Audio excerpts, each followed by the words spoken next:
오늘은 이제 여러분 교재 86쪽이죠. 지난 시간까지 이미 동력회에 대해서 다 설명을 드렸어요. 설명드린 내용을 가지고 이제 교재를 가지고 다시 한번 선생님하고 되돌이켜 봅시다. 알겠죠? 우리가 이제 텍스트로 하나하나 분석하는 게 얼마나 의미 있는지 여러분들이 잘 아실 겁니다. 자, 그러니까 강의를 통해서 이미 머릿속에 정리되어 있는 내용들이 어떻게 내가 혼자 책을 읽을 때 다시 살아나는지 음미를 해보십시오. 자, 우선 독립협회는 1896년부터 98년까지 활동했다 다 알죠? 그죠? 이 독립협회와 함께 또 대한제국이 역시 그 시기에 활동을 하게 됩니다. 자, 을미사변과 아간파천. 여러분 머릿속으로 한번 해볼까? 기억나세요? 그렇죠. 우리가 이제 동학농민운동, 그 다음에 청일전쟁, 그리고 또 뭐가 있었어요? 그렇죠. 갑오개혁. 이 세 가지가 동시다발적으로 일어났었는데 결국 청일전쟁에서 일본이 승리하게 됐다. 머릿속으로 정리됩니까? 이게 돼야 돼. 내가 해줄 때만 따라가면 안 돼요. 여러분 스스로가 이 사건의 인과관계에 따라서 마치 시간이라는 빨랫줄에 사건이 하나하나 빨래가 걸리듯이 이렇게 널려야 된다. 차례대로. 알겠어요? 그런 것처럼 한번 같이 해봐요. 청일전쟁에서 일본이 승리하고 맺은 조약이 시모노세키 조약 기억나죠? 야, 일본 놈들이 너무나 과도하게 처먹어서 여동반도 먹었고 타이완 빼앗았고 배상금을 또 엄청나게 먹었는데 이거 안 되겠어. 갑자기 동북아시아에서 일본 세력이 엄청나게 커지면 우리가 위험하지 하면서 누가 주도해가지고 러시아가 주도해가지고 러시아, 프랑스, 독일 이 세 나라가 간섭을 해오더라. 알겠죠? 이걸 뭐라고? 삼국 간섭 그랬네. 이게 몇 년이야? 1895년입니다. 자, 삼국 간섭으로 결국은 일본 놈들이 빼앗았던 요동반도를 다시 토해냈죠. 뱉어냈죠. 그래서 굉장히 많이 쪽팔렸다고 그랬죠. 그래 안 그래? 그래서 이제 이 광경을 보고 있던 민비가 야, 청일전쟁에서 일본이 이겨서 일본이 굉장히 센 줄 알았더니 일본보다 한 수 위가 있구나. 차라리 기왕이면 러시아한테 붙자. 이렇게 삼국간섭 이후에 러시아 쪽으로 기울더라 이거야. 이 꼴을 두고 못 본 나라가 바로 누구예요? 일본이죠. 그래 안 그래? 그래서 일본이 그 명성황후를 시해하게 됩니다. 이게 바로 뭐라고? 예, 을미사변이었다. 역시 1895년이죠. 이렇게 삼국간섭, 을미사변 전부 다 1895년 상황입니다. 자, 을미사변으로 다시 친일내각이 형성되게 되고 을미사변 이후에 이제 고종임금은 두려움에 떨고 있었습니다. 자신도 언제 일본 놈들의 칼에 목숨을 잃지 모른다는 그런 두려움이죠. 이런 고종의 심기를 재빠르게 알아차린 러시아가 베베르 공사를 시켜서 엄상궁을 꼬여가지고 엄상궁으로 하여금 고종임금을 부추겨서 어디로 옮기겠나요? 러시아 공사관으로. 그래서 비로소 1896년 러시아 공사관으로 한 나라의 임금이 다른 나라의 공사관으로 피신해가는 뭐가 일어났다고? 아관파천이 전개되게 되었다. 그러면 우리는 머릿속으로 계속 정리합니다. 사건이 인과관계 꼬리에 꼬리를 물고 지금 진행되는 거예요. 러시아 공사관으로 고종임금이 달아나자 이제 새 세상을 만난 나라가 누구예요? 러시아죠. 러시아는 고종임금을 옆에 끼고 임금이 들어가니까 여왕벌 가면 벌떼들 다 들어가잖아. 그런 것처럼 그 당시에 실럽하며 또 친미주의자 이런 놈들 그냥 다 러시아 공사관에 빌붙어가지고 말이에요. 맨날 이제 러시아 입김대로 고종임금이나 우리 내각 대신들이 움직이게 됐어요. 그러다 보니까 러시아가 그냥 나라 그 이권을 놓고 북치고 장구치고 다 해쳐먹습니다. 그래서 금강 채굴권은 물론이고 나무 산림 벌채권, 그죠? 두만강 또는 압록강 그리고 울릉도 산림 채벌권, 예, 한러은행 설립권 이런 것들 다 가져다 보니까 가만히 보니까 민중들이 말이에요. 참을 수가 없었어요. 더구나 러시아뿐만 아니라 그 당시 이제 미국이며 영국이며 독일이며 또 일본이며, 그죠? 이런 다른 나라들까지 덩달아서 우리나라의 사회 간접 자본, 그죠? 이런 것들을 마구 강탈해 가더라 이거야. 그래서 이 꼴을 보다 못한 누가? 서재필이 독립협회를 만들게 됩니다. 이 독립협회가 세워지게 되는 배경을 우리는 쫙 봤습니다. 알겠죠? 이런 시대적 배경하에서 1896년 4월 달에 먼저 독립신문을 만들고 그 독립신문을 만든 이후에 독립협회가 설립되게 되었다. 그 백그라운드를 지금 봤습니다. 보세요. 자, 다시 봅니다. 이제 말로 글로 보겠어요. 1895년 4월 달에 청일전쟁 승리로 일본은 시모노세키 조약에서 쭉 나왔죠. 그 다음에 2번 봐봐. 요동반도로 진출하던 러시아는 일본 세력의 확대를 견제하려고 독일, 프랑스와 함께 삼국간섭 압력을 넣었다. 그래서 요동반도를 방어했다. 여러분 읽혀져 안 읽혀져? 잘 읽혀져. 자기 머릿속에 읽혀져야 됩니다. 스토리가 이 일이 그렇게 전개돼 가고 있구나라고 읽혀져야 비로소 역사가 재밌는 거예요. 혼자 역사책을 공부할 수 있어야, 읽어낼 수 있어야 역사가 재미가 있는 겁니다. 알겠죠? 마치 수학 문제를 푸는, 알겠어요? 일의 실마리가 꼬였던 실마리가 풀려가는 그런 쾌감을 느끼면서 역사를 공부할 수 있는 거야. 그 다음 봐봐요. 3번 중요 표시 좀 해줄까요? 요거 말이에요. 문제가 어렵게 나오면 이런 것들까지를 묻습니다. 되게 이제 한국사 능력시험 1급이라든지 또는 7급에서 종종 이런 것들 냈죠. 보세요. 일본은 이때 청나라로부터 3천만 냥의 배상금을 받게 되었으며, 선생님이 읽은 어떤 책에는 2억 냥 그랬는데 여기는 좀 많이 줄어들었네요. 3천만 냥. 그 다음에 러시아는 동청철도 부설권을 얻게 되고, 그렇습니다. 예, 일본은 청으로부터 배상금을 얻었으며 러시아는 동청철도 부설권, 리순과 따렌, 여순 대련을 빌려주는 조차권이죠. 독일은 교주만을 빼앗았고, 또 영국은 위해위, 웨이하이웨이라고 하죠. 이름이 좀 어렵습니다. 를 획득하게 되었다. 알겠어요? 그래서 러시아는 한국에서 다시 세력을 장악, 삼국 간섭을 해주고, 일본을, 알겠어요? 일본을 어떻게 했습니까? 요동반도를 반환하게 만들었죠. 그래서 청한테 이득을 준 대가로 다른 나라 놈들이, 알겠어요? 프랑스, 또 독일, 이런 나라, 러시아 이런 나라들이, 예, 청나라에서 여러 가지 이권을 가져갔다 이거야. 그 중에 러시아는 뭐라고? 동청철도 부설권, 또 리순 따렌 조차권, 그죠? 그 다음에 독일은 교주만, 영국은 웨이하이, 이렇게 이권을 가져가게 됐다. 삼국 간섭으로 일본의 국력이 별로 세지 못하구나 라는 것을 깨달은 당시 조선정부 누구야? 민씨죠. 당연히 민씨입니다. 죽기 전까지는 계속 민씨 정부예요. 그래서 반일 친러 기운이 대두되어, 예, 친일 세력인 박영효를 몰아내고, 그렇습니다. 박영효 내각을 몰아내고 이범진, 이완용 등의 친러 정부, 이게 바로 제3차 김홍집 내각 그랬죠. 그죠? 우리가 이제 갑오개혁을 추진하는 과정에서 제3차 김홍집 내각을 봤습니다. 을미사변 볼까요? 1895년 8월 달에 삼국 간섭으로 러시아한테 주도권이 넘어간 이후에 일본은 이 안갚음을 하기 위해서 애꿎은 누구를 죽이게 됐다? 명성황후를 시해하게 됐다 이거야. 당시 일본 공사가 미우라는 놈이죠. 이 미우라 놈이 대원군을 앞세우고, 항상 이제 명성황후 대척점에 있었던 사람이 흥선 대원군이었기 때문에 이모군란 때도 흥선 대원군을 앞세우고 갔잖아요. 그래 안 그래? 이런 것처럼 을미사변 때도 애꿎은 시아버지 흥선 대원군을 앞세워서 며느리와 시아버지의 적대관계를 이렇게 감정적으로 이용했죠. 그래서 경복궁에 난입해서 명성황후를 시해했습니다. 칠러 내각이 붕괴되고 6.1준 서강범 등의 제4차 김홍집 내각, 김홍집 내각인데, 내각의 수반은 김홍집인데 거기에 이제 6.1준이라든지 서강범이라든지 이런 사람들 끼워 넣었어요. 그런데 이거 보십시오.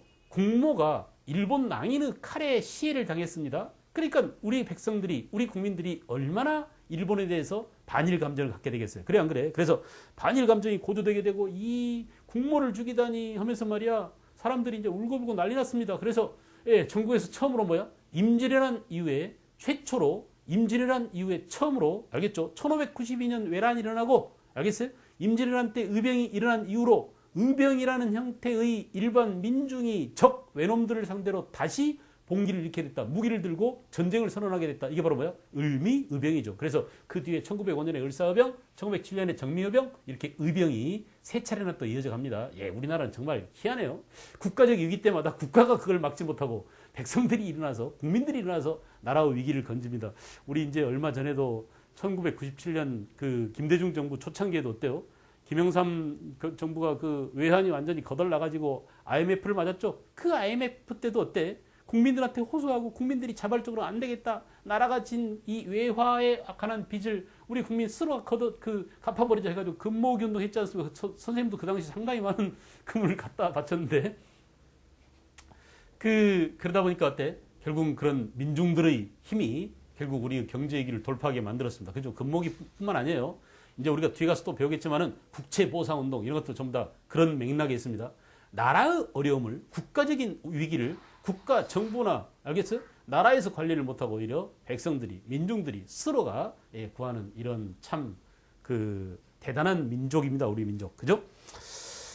자, 그 다음에 이제 고종의 아간파천 상황이 나왔습니다. 일본의 예속에서 벗어나서 왕권을 회복하기 치밀한 계획 속에 추진되었다. 그래서 결국은 뭡니까? 예, 러시아 공사하고 당시 공모를 해가지고 정동에 있는 러시아 공사관으로 피신했습니다. 그래서 김홍집 친일 내각이 무너지고 다시 칠러 내각으로 가더라. 여러분 봐봐. 여러분 머릿속에 다 있잖아요. 그래 안 그래요?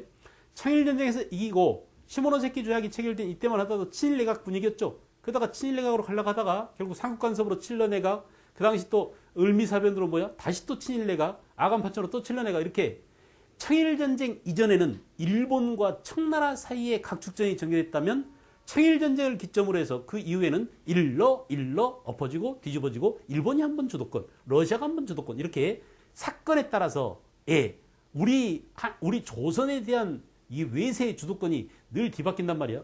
이 주도권 전쟁이 완전히 일본의 한판승으로 끝나버리는 게 러일 전쟁입니다. 아시겠죠? 청일 전쟁으로 청나라 놈들을 몰아내고 러일 전쟁으로 러시아 세력을 몰아내고 러시아뿐이 아니야. 당시 러시아에 붙어있던 누구예요? 프랑스, 독일을 몰아내고 청나라 몰아내고 일본은 미국하고 영국하고는 일본하고 같은 편이에요. 지금도 그렇습니다. 지금도 전체 세계 판도를 보면 말이에요. 항상 미국과 일본과 영국이 함께 움직여요. 이라크 파병 제일 앞장서서 미국을 도와준 나라가 일본은 자기 군대가 없기 때문에 자위대만 파견했죠. 영국하고 일본입니다. 영일, 미영일 이 동맹 속에 대한민국이 끼어 있어요. 여기에. 알았어요? 이런 관계가 한반도 정세를 현재도 아주 묘하게 풀어나갑니다. 옛날 청나라가 지금 중국이잖아요. 그래 안 그래? 옛날 러시아가 지금의 러시아고요. 그러니까 그런 세계의 판도가 19세기, 20세기 초 판도가 지금까지도 그런 앙금과 그런 갈등과 알겠어요? 또 그런 자본주의 발전 과정에서 힘의 역학관계와 이런 것들이 지금까지 계속 이어져 오면서 복잡 미묘하게 꼬여 있습니다. 거기에 큰 변화가 나타난 게 우리나라야. 우리나라만 전 세계의 이런 힘의 역학관계 속에서 남북으로 분단돼가지고 말이야. 원래 외세의 힘에 의해서 우리가 분단되게 됐죠. 이런 우리의 뜻과는 전혀 상반되게 우리 동족끼리 한번 격렬하게 전쟁을 치르고 그 격렬한 전쟁 속에 외세놈들이 끼어들어서 16개 나라 또 저쪽엔 공산국가들은 소련, 중국 이런 나라들이 끼어들어서 그야말로 그냥 20여 개 국가가 이 코딱지만한 나라에서 서로 싸웠던 그런 아픈 상처를 아직까지 말이에요. 깨끗이 치유를 못하고 간직하고 있습니다. 지금도 껐다고 말 불바다니 뭐 핵 쏴버리겠다느니 뭐 미사일 쏜다느니 이러면서 우리를 하루하루 공포 속에 몰아넣고 있는데 역시 이것은 뭡니까? 우리가 역사 속에서 우리 민족 스스로가 풀어야 할, 알겠죠? 남북한이 반드시 해결하고 넘어가야 될, 다시는 우리 후손한테 이런 위기적인 상황이나 이런 불안한 이런 환경을 더 넘겨주면 안 되겠습니다. 알겠죠? 그래서 어쨌든 간에 이제 일 이런 엎치락뒤치락 각축전이 계속 전개되고 있다. 이 각축전은 러일 전쟁 때 일본이 결국은 러일 전쟁에 승리할 때까지 계속 가게 될 것이다. 아시겠죠? 결국은 청일 전쟁에서 일본이 승리하고 러일 전쟁에서 일본이 승리함으로써 한국은 일본의 완전한 속국이 되어가는 과정이었습니다. 일본이 뜨는 순간 우리는 역사 속에서 점차 일본의 식민지로 좌초되고 있었어요. 가라앉고 있었습니다. 알겠죠? 그러니까 말이에요. 이 옆에 있는 이웃 국가인 일본이라는 나라는 정말 아주 그냥 우리하고는 무슨 그 왼수가 졌는지 일본이 잘 되는 순간 우리는 그냥 일본한테 맨 희생당하고 일본은 밥이 되고 그래 왔었어요. 알겠죠? 그게 언제 이후야? 근대 이후입니다. 근데 그 전에는 안 그랬었는데 그래서 우리가 이제 정신 바짝 차리고 지금도 일본, 미국 또 영국 이런 나라들과 러시아, 중국 또 뭐 이런 나라들 틈바구니에서 주변 사강 틈바구니에서 우리가 어떻게 처신해야 되고 우리의 앞날을 위해서 우리가 어떻게 노력해야 되는지를 여러분이 역사 공부를 하면서 냉철하게 생각을 해봐야 됩니다. 다시 옛날로 돌아갑니다. 아간파천 이후에 4번 봐봐. 국왕이 러시아 공사관에 머무르고 있는 동안 러시아를 비롯한 각국의 이권 침탈이 고조. 그래요. 인과관계. 그죠? 아간파천 이후에 열강의 이권 침탈이 고조된다. 절대 잊지 마세요. 이제 머릿속으로 다 해도 됩니다. 우리 다 지난 시간에 본 거야. 그죠? 자, 그래서 정부는 땅에 떨어진 나라와 국왕의 권위를 안팎으로 다시 세우기 위해서 내정개혁을 추진하고 국민의 단합을 이룩할 필요가 있었다. 근데 못하고 있었다. 그래서 어떻게 됐느냐? 어떻게 되냐? 이제 민간인들이 모여서 나라를 구하자. 이렇게 해서 뭘 만들었다고? 독립협회를 만들었다. 거기 표를 보십시오. 87쪽 나와 있죠.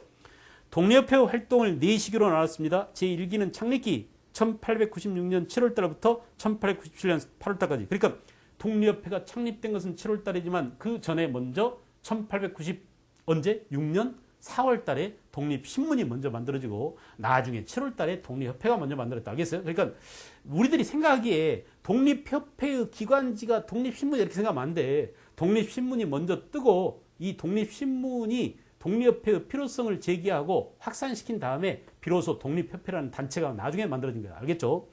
그 다음에 이제 제2기는 민중계몽기. 그렇죠. 이 민중계몽기 때 민중들을 많이 참여시키는 가운데 제1기 창립기 때 고급 관료들도 많이 참여했었는데 2기 때가 되면 고급 관료들이 많이 이탈해버려요. 거기 나와 있죠. 그래서 보수 관료들은 이탈하고 제하의 신지식인층이 학생이라든지 이런 사람들이 많이 뛰어들어왔다. 알겠죠? 그 다음 이제 제3기 때는 민중운동기 이렇게 나와 있죠. 1898년 2월 달로 넘어가서부터 이제, 독립회 활동을 민중이 주도합니다. 민중이 주도합니다.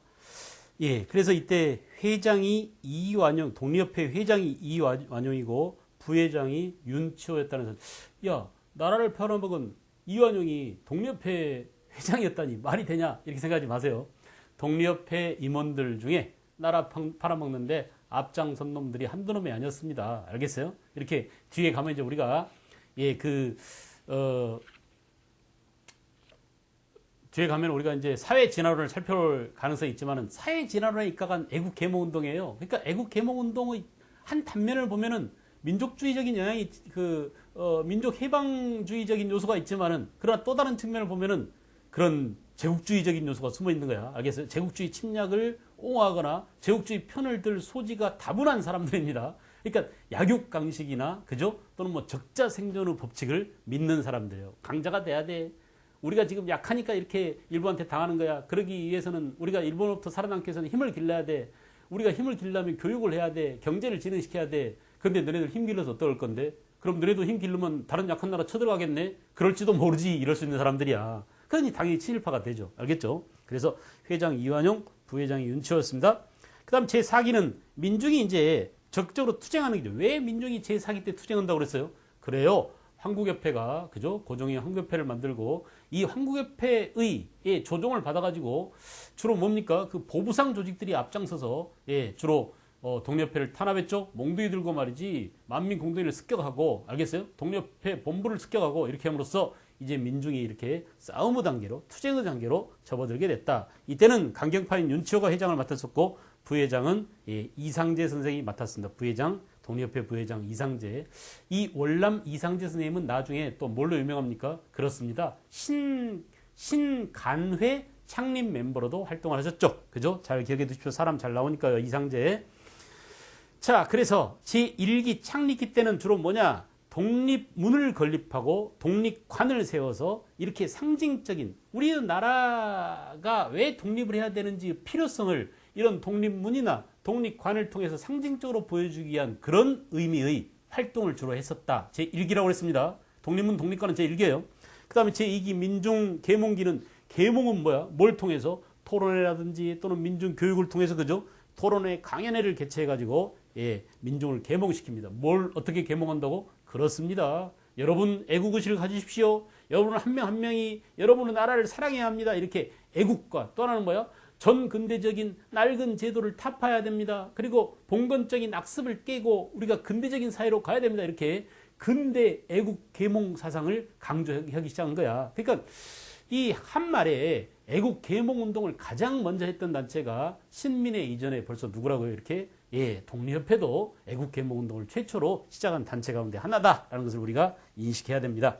민족운동기 때는 만민공동회, 이때가 이제 민족운동기입니다. 알겠죠? 그래서 토론회 강연회는 뭐라고? 애국계몽기. 그 다음에 민족운동기는 만민공동회를 개최하고 자주국권, 자유민권 또는 국민참정권 운동을 전개해서 그야말로 민중들을 독립협회 안에 참여시킴으로써 이 나라의 주인이, 이 역사의 주인이 임금이나 정부 대신 관료들이 아니라 우리 온 백성이다. 국민국가로 갈 수 있는, 근대 국민국가로 갈 수 있는 그런 소지가 다분히 이제 나타나기 시작하는 겁니다. 알겠죠? 우리는 독립협회 때부터 비로소 민중이 정치의 새로운 주인공이다 라는 민중, 알겠어요? 또는 민권, 이런 의식이 생겨나게 됐다라는 점.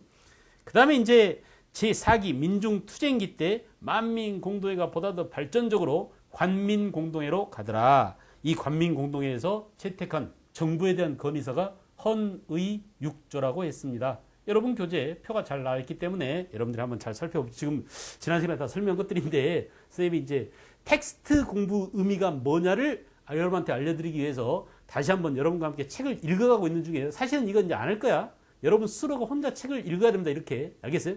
그 방법을 알려주기 위해서 우리가 강의한 걸 생각해봐라. 그 강의에서 들은 내용을 텍스트하고 이렇게 연결시키면서 결국 공부는 누가 해야 돼? 내가 혼자 해야 되는 것이니라. 그래서 이렇게 책을 읽으라.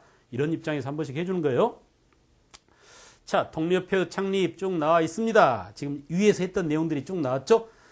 그래서 1896년 4월 달에 독립신문이 창간됐어요. 4월 7일입니다.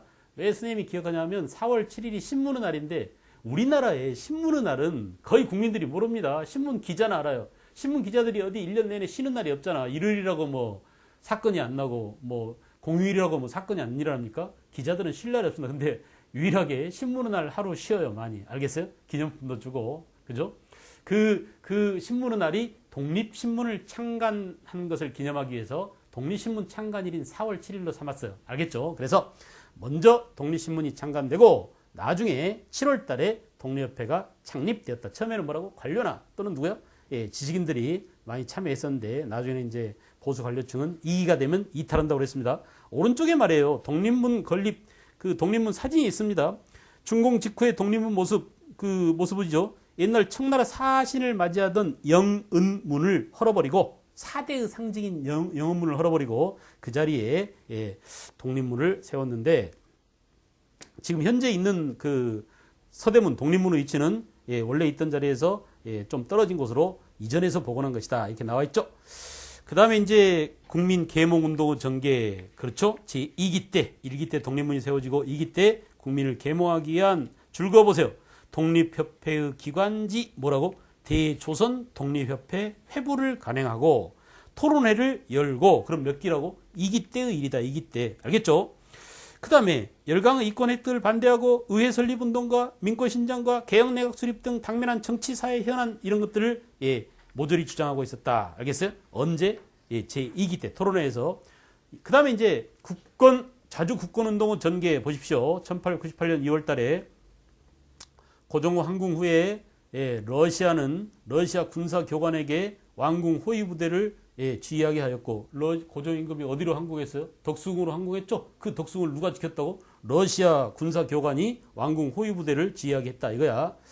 그러면서 여러 가지 이권을 또 요구했었다. 이런 상황에서 독립협회는 재정적으로 군사적으로 인사권을 러시아한테 기대지 말고 하자. 이렇게 자주 국권 운동 상소문을 올렸다. 줄 그어놓으세요.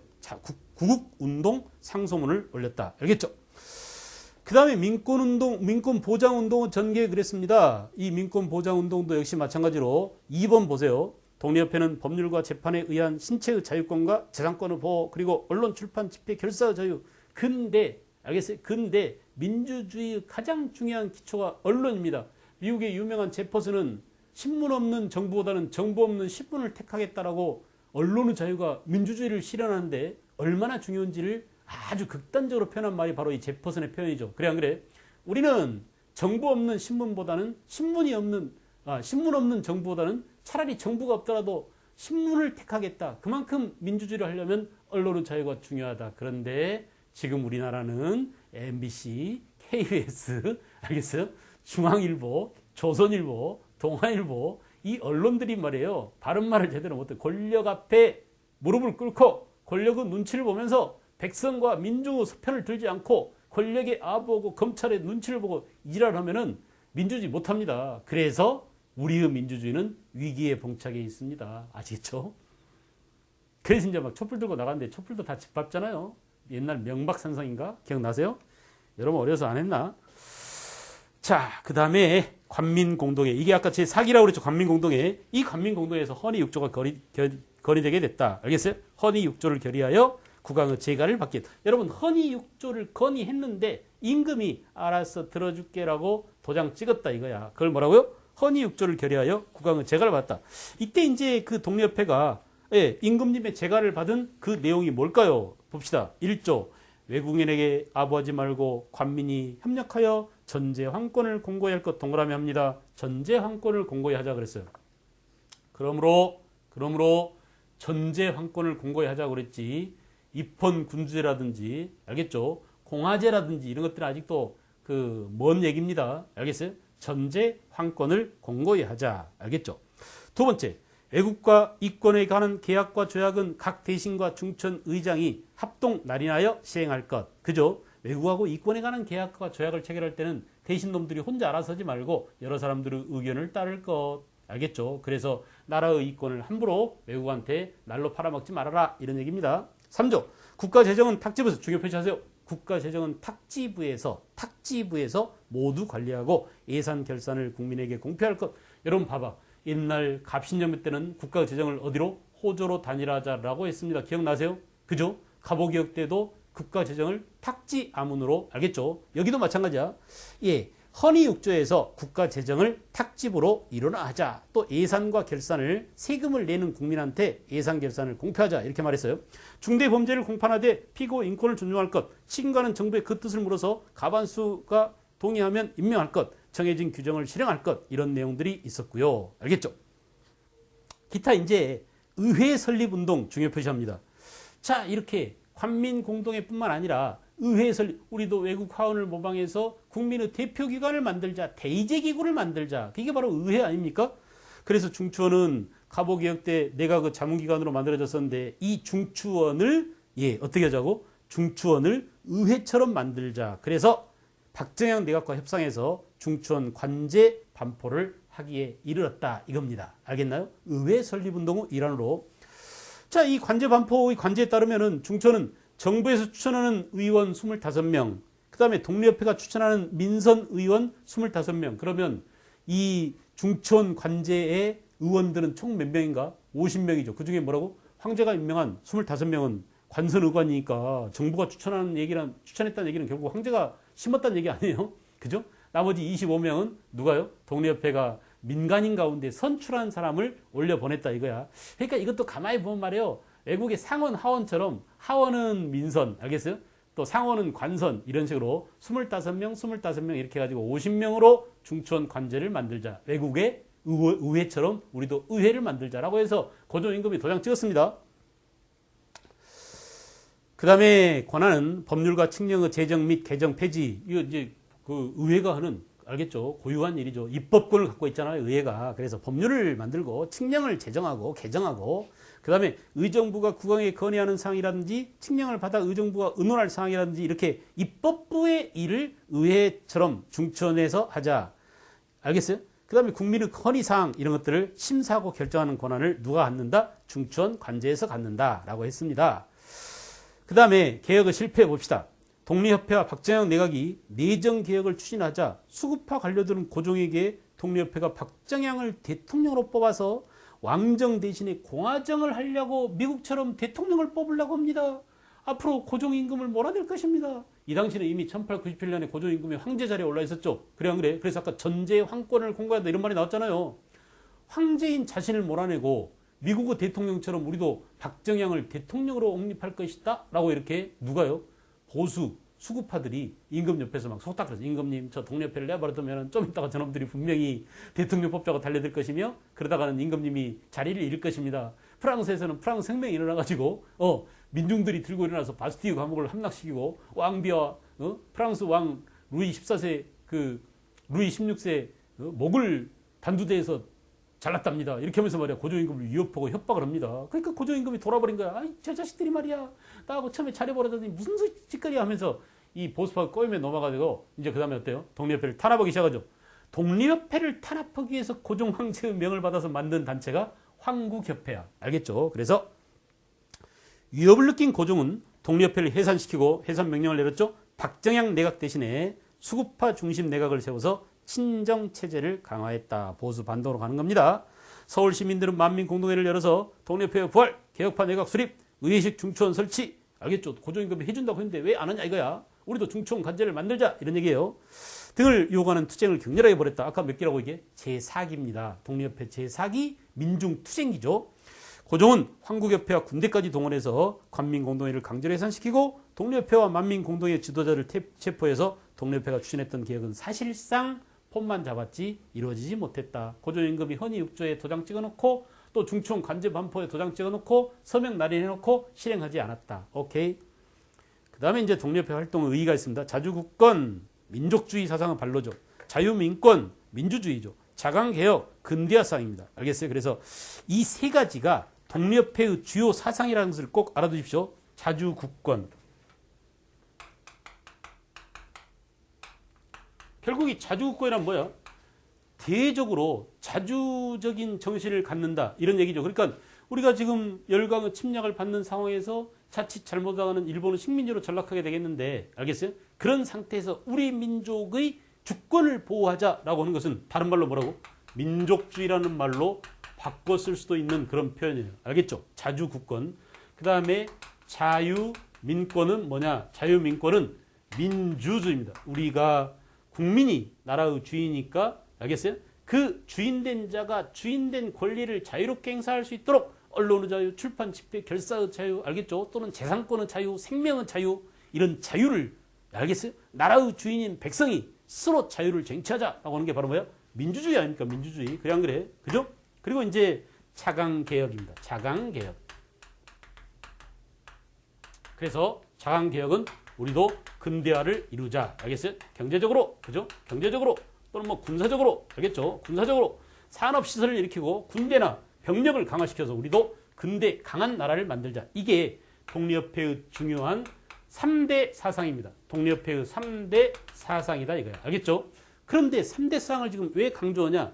이렇게 나올 수도 있지만 자주국권, 자유민권, 자강개혁 이렇게 자자자 이렇게 나올 수 있, 3자예요. 이렇게 나올 수 있지만 이 말을 바꿔서 표현하자면 자유민권은 자주국권은 뭐라고? 민족주의, 자유민권은 뭐라고? 민주주의, 그리고 자강개혁은 근대화. 알겠죠? 이렇게 다른 말로도 표현할 수 있다라는 점을 알아두시기 바라요. 그래서 실력을 기르는 근대화운동, 자강개혁 사상이죠.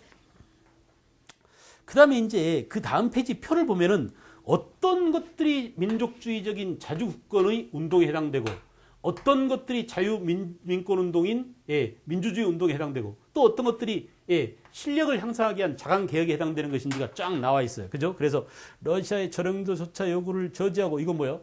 러시아의 저령도조차 저령도를 좀 우리 러시아한테 석탄을 저장하기 위한 곳으로 우리가 쓸 테니까 좀 빌려주라라고 러시아 새끼들이 저령도가 어디냐면 부산 영도입니다.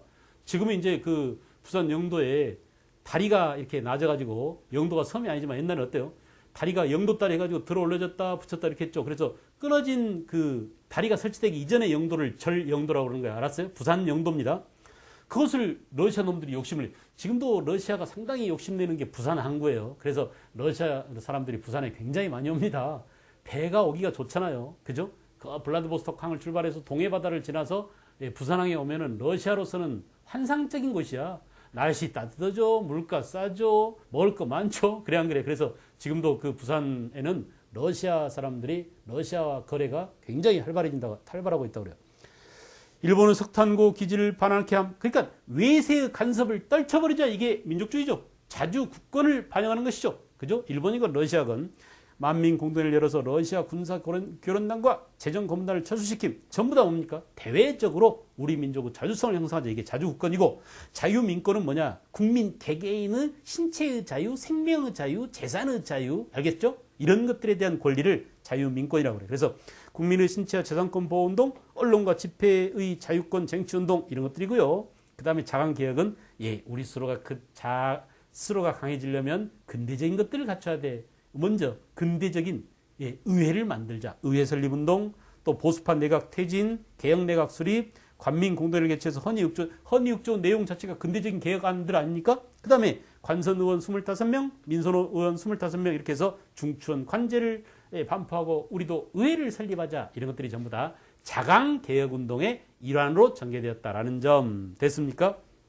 그러나 독립협회의 한계, 사회 진화론에 입각한 운동으로 강대국의 힘의 논리를 추종하였다. 중요 표시하세요. 사회 진화론. 그죠? 여러분, 사회 진화론은 누구의 이론이라고요? 그렇습니다. 다시 한번 선생님이 이제 맨 첫 시간쯤에 그 얘기를 한 것 같은데 다시 한번 볼까요?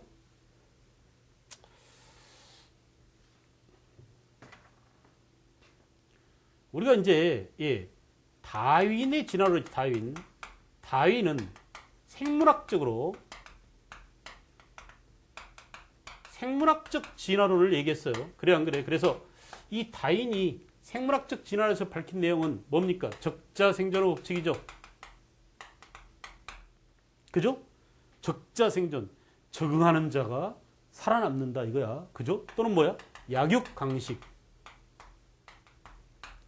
약한 자의 고기는 강한 놈의 식사가 된다. 약육강식 아닙니까? 적자생존, 약육강식. 결국 그래서 뭐야? 제일 강하고 제일 센 놈을 자연이 선택하게 된다. 이 자연의 선택을 받은 자들이 더 나은 쪽으로, 더 발전적인 쪽으로 진화돼 간다. 알았어요? 그래서 결국 다윈의 얘기는 뭐냐? 우리도 옛날에는 원숭이였다. 근데 지금 이렇게 털이 다 빠져가지고 머리통이 왕창 커지고 머리가 무지하게 좋은 인간이 됐다. 알겠어요? 이거 지금도 진화론과 창조론에서 굉장히 격렬한 대립 반목을 하고 있습니다. 야, 그러면 지금 아직도 원숭이인 것들은 뭐냐? 왜 쟤들은 진화는 못하고 아직도 원숭이지? 그럼 쟤들은 뭐지? 이렇게 말하면 할 말이 없는 거야. 그래, 안 그래? 그럼 우리 인간은 또 그 원숭이에서 진화했다면 앞으로는 뭐가 될 것인가? 신이 될 것인가? 점점점 진화해가지고. 알겠어요? 이런 그 아주 근본적인 물음을 우리한테 제공해주는 그런 대목이기도 해요.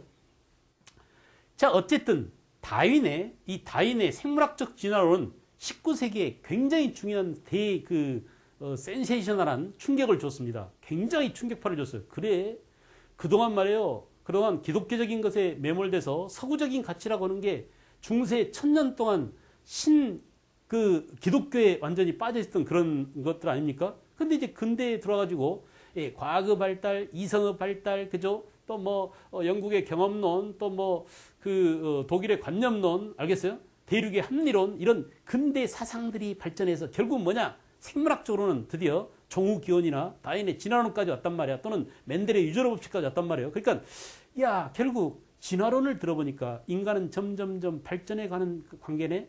발전해가는 과정에 있네? 결국 이 발전 과정에서 센 놈만 살아남고 약한 놈들은 죽기 마련이네? 우리 인간 안에서도 이걸 이제 확대된 거야. 어떤 놈이 다윈의 생물학적 진화론을 확장시켰냐면 바로 이 스펜서라는 친구예요. 이 친구는 사회 진화론을 만들어냈습니다. 야, 봐봐라. 우리가 생물학적인 생태계 안에서 이렇게 적자생존, 약육강식, 알겠어요? 이런 법칙이 작동되고 있다면 우리 인간 사회 안에서도 진화가 꾸준히 일어나고 있다. 사회 진화론이죠. 그래, 안 그래? 그래서 사회 진화론이, 예, 그대로 다윈의 생물학적 진화론에서 사회 진화론으로 발전했어요. 그래, 안 그래? 자, 이 사회 진화론이 결국 뭐냐? 결국은, 그렇구나. 사회 진화론은 뭐라고요? 그래, 적자생존의 법칙, 약육강식의 법칙이 우리 인간 사회 안에서, 다시 말하면 국가와 국가 간에도, 그죠? 민족과 민족 간에도, 또 뭐예요? 인종과 인종 간에도 작동되고 있다 이거야. 자, 선진의 근대 국가와 후진 아시아 아프리카 국가들 국가 간에 봐라.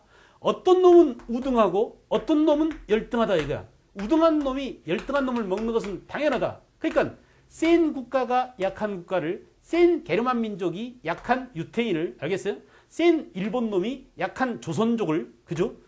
이렇게 침략하는 것은 너무나 당연하고 자연스러운 자연 선택이다. 생물학적 진화론과 마찬가지다. 알겠어요? 이것이 결국은 뭐냐? 이것이 제국주의의 19세기 제국주의의 침략을 정당화시켰단 말이야. 다시 말하면 뭐예요? 미화시켰단 말이야. 그런 거야 원래. 약한 놈은 당하는 게 맞는 거야. 알겠어요?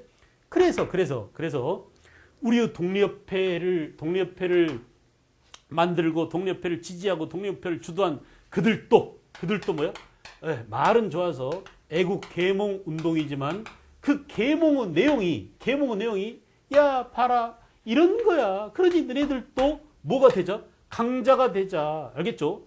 강한 나라를 만들자. 이렇게, 예, 우리도 강한 민족으로, 강한 국가로, 알겠어요? 이렇게 하기 위해서는 우리도 센 나라가 돼야 된다라고 애국 계몽 운동, 나라를 사랑해야 돼. 그러기 위해서는 힘을 길러야 돼. 이렇게 하다 보니까 결국 이건 뭐냐?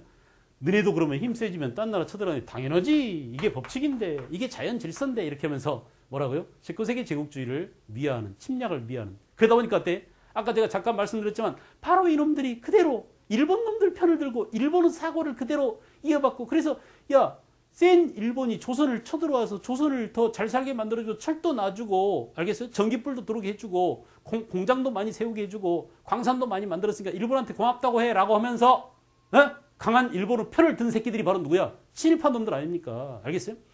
알겠죠? 예, 이렇게 지금의 그 친일파 놈들이 말이에요. 알겠어요? 전부 다 이런 입장을 옹호하는 강자의 입장에 서는 사람들이에요. 알겠어요? 강자의 입장에 서는 편합니다. 내가 강한 쪽에 있으면 당하지 않잖아요. 그래, 안 그래? 그래서 사람들은 늘 강한 쪽에 서려고 합니다. 그러나 과연 자연 상태에서는 이렇게 강한 자만 살아남을까요? 전만의 말씀이야. 그 엄청난 약자를 위한 엄청난 힘이 존재합니다.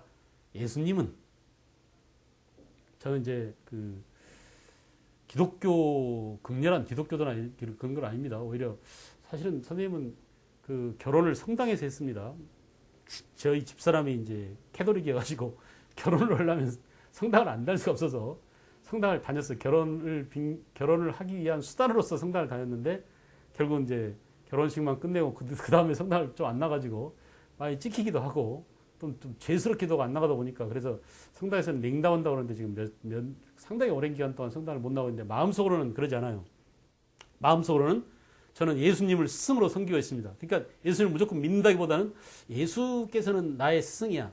내가 역사 전체를 쫙 관통해 보는데 우리 역사는 이렇게 늘 강자의 논리, 강자 밑에 서려고 하는 그런 경향이 강했어. 그러나 우리 그 역사의 또 다른 큰 흐름 가운데 하나는 바로 예수야. 예수는 약자의 편에 서자고 했어. 자기 스스로가 약자를 위해서 자기 스스로 목숨을 던지고 자기 목숨을 던져서까지도 약자, 가난한 자, 나보다 더 낮은 자, 알겠어요? 그래서 창녀며 거지들이며 나병 환자들이며 그런 아픈 자들이며 아주 가난하고 헐벗고 굶주린 자들이며 이런 사람들의 편을 들어야 된다고 강력한 바이러스를 심어놓고 왔어요. 누가? 예수께서. 그래 안 그래? 그런데 말이야 요즘은 이명박 뭐 소망교회 뭐 어떠고 말이야 오히려 강자의 논리로 이게 변질돼 가지고 돈 있는 새끼들만 마치 천국 가는 것처럼 교회에다가 돈 많이 넣어야 천국에 가는 그 천국의 티켓을 사는 것처럼 이렇게 짱구를 굴리고 잘못 생각하고 있는데 이게 중세에 그래 안 그래? 중세에 그 뭡니까? 면제부 팔다가 결국은 루터에 의해서 종교개혁이 일어난 상황과 똑같습니다. 지금 제가 볼 때는 말이에요. 돈밖에 모르고 그냥 절이건 교회건 이런 데서 막 돈만 밝히는데 결국 한번 뒤집어질 겁니다. 또 다른 루터가 나타나서 야 그게 무슨 종교가 할 짓이냐? 예수께서 원래 너네들한테 그러라고 그랬어. 예수께서는 절대 돈 많은 사람 천국에 안 보낸다고 그랬어. 그래 안 그래? 부자가 천당에 가는 것은 낙타가 바늘구멍을 깨뜨리는 것보다 더 어렵다. 이거 우리가 다 알잖아요. 그래 안 그래?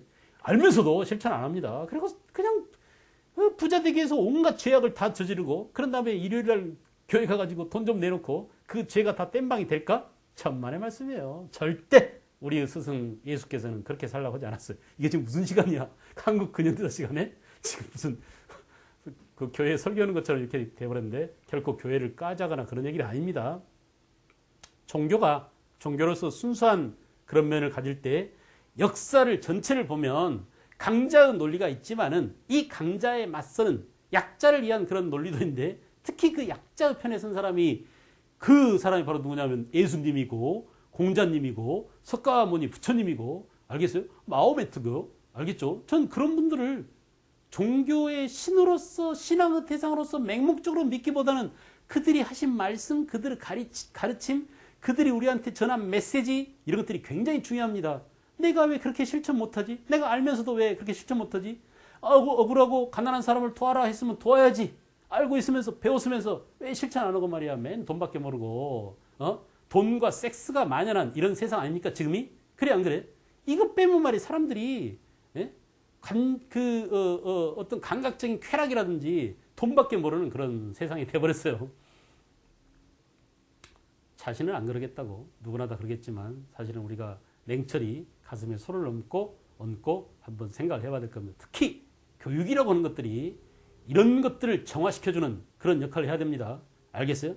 세상이 혼탁해지더라도 적어도 앞으로 세상에 나갈 우리 학생들한테만큼은 이런 순수한 정화된 그래서 혼탁해진 세상을 이들이 나가서 더 다시 깨끗하게 만들 수 있는 그런 역할을 하도록 학생들을 만들어야 되는데 교육마저도 다 썩었습니다. 아니 장학사 놈들이 말이에요. 장학사가 교육 현장에서 교육의 옳고 그름을 감독하는 게 장학사 아닙니까? 근데 지네들이 장학사 될 놈들한테 시험 문제 내가지고 돈 수천만 원씩 받고 팔아먹고 그 놈들이 장학사 돼서 또 어때요? 또 그 짓 하겠죠? 그래서 그 본전 뽑으려고 학교장하고 짜고 비리치고 그러지 않겠습니까? 이거 웃기는 겁니다 이거. 그래 갑자기 제가 많이 흥분했는데 쓸데없는 데로 가지고 또 여기가 목소리가 커졌습니다. 다시 갑니다. 사회진화론 나와가지고 열을 받았어요. 사회진화론을 제가 제일 미워하는 사상 가운데 하나거든요. 사회진화론 알겠죠? 사회는 진화하는 것 같지만 오히려 내가 볼 때는 퇴보하고 있는지도 모릅니다. 짐승 같아져요. 짐승 같아집니다. 알겠어요? 사람들이 말이야 우리가 이제 어떤 인간으로 도리라든지 양심이라든지 도덕이라든지 질서라든지 이런 기본적인 것들을 다 던져버리고 오로지 머리 굴려서 돈을 벌다 오다 보니까 머리통만 커져. 알겠어요? 오로지 그 말초신경적인 그 감각적인 이런 것들만 추구하다 보니까는 쓸데없는 외모에 관심이 커지게 되고 외모 지상주의가 만연하게 되고 학벌과 외모 지상주의 이런 것들로부터 가장 큰 피해를 입은 사람들 당사자가 오히려 또 그런데 매몰돼 있고 그런데 빠져 있는 경우가 많습니다. 이렇게 해봐야 과연 그 될까요? 이런 자괴감이 들지만 그래도 여러분 한 명 한 명이 수업을 통해서나마 좀 생각을 해봤으면 좋겠어요. 자, 어쨌든 사회 진화론에 입각한 강대국의 강자의 논리를 따르고 있었다. 누가? 독립협회가, 누가? 애국개몽운동이. 알겠죠? 나중에 그래서 이들이 친일파가 될 확률이 높다라는 것을 꼭 기억하시기 바랍니다. 자, 이제 다 했어요. 독립협회 한 개까지 봤으니까요. 그 다음에 독립신문의 창간 쭉 나왔습니다. 아까 선생님 말씀드린 그런 내용들 읽어보시고 4월 7일 날 나왔네요. 독립문의 건립, 그렇군요. 독립문의 건립이 어떤 의미를 갖는지 여러분들이 보시면 되겠고, 그 다음에 독립협회를 널리 알리는 글, 대조선 독립협회 회보, 이게 독립협회 기관지라고 그랬죠? 대조선 독립협회 회보. 혹시 사진이나 이런 자료가 나오면 아 이건 독립협회 기관지다라고 하면 맞다 이거야. 알겠어요? 독립신문은 독립협회 기관지가 아니라 독립협회 대조선 독립협회 회보가 독립협회 기관지입니다. 그 다음에 구국선언 상소문 기억나시죠? 그 다음에 독립협회 국회 개설에 관한 상소, 그죠? 독립협회 국회 개설, 우리도 의회를 만들자 이런 얘기 아닙니까? 외국의 예를 들어서 말씀드린다면 민회가 있다, 의회를 만들자, 대의제 정치를 하자 이런 얘기죠. 그 다음에 헌의 6조가 또 나왔습니다. 그리고 독립협회 활동을 당시 사람들이 어떻게 보고 있었느냐 이런 얘기들이 쭉 나왔군요. 여러분들이 한 번씩 읽기 자료를 잘 살펴보시고요. 그 다음에 이제 93페이지 보면 독립협회 해산을 주장하는 글 있어요. 한번 읽어볼까요? 유학 이석규가 글을 올렸는데 대략 이러하였다. 이른바 독립협회라는 것은 무슨 명목으로 만민공동회의 독립협회라고 부르는 것입니까? 이른바 임금에게 충성을 다하고 나라를 사랑한다는 것은 폐하를 침범하고 그 나라에 화를 가져오며 인심을 선동하고 외부에서 엿보는 놈들과 결탁하여 나라를 없애버리는데 적중할 뿐입니다. 라고 누가? 유학 이석규라는 사람이 글을 올렸다 이거야. 그러니까 독립협회가 나쁜 놈들이니까 외국하고 손잡고 임금을 결국은 몰아내고 이 나라를 팔아먹을 놈들이니까 없애버리자 이렇게 독립협회 해산을 주장하고 있었다. 알겠죠? 그래서 여러분들 한 번씩 읽어보고 이제 여기까지 하고요. 그 다음에는 대한제국의 성립이 나왔는데 다음 시간에 또 대한제국 성립에 대한 강의를 한번 먼저 하고 그 다음에 또 교재를 또 보고 이런 식으로 여러분과 함께 다음 내용을 또 나가도록 하겠습니다. 수고했어요.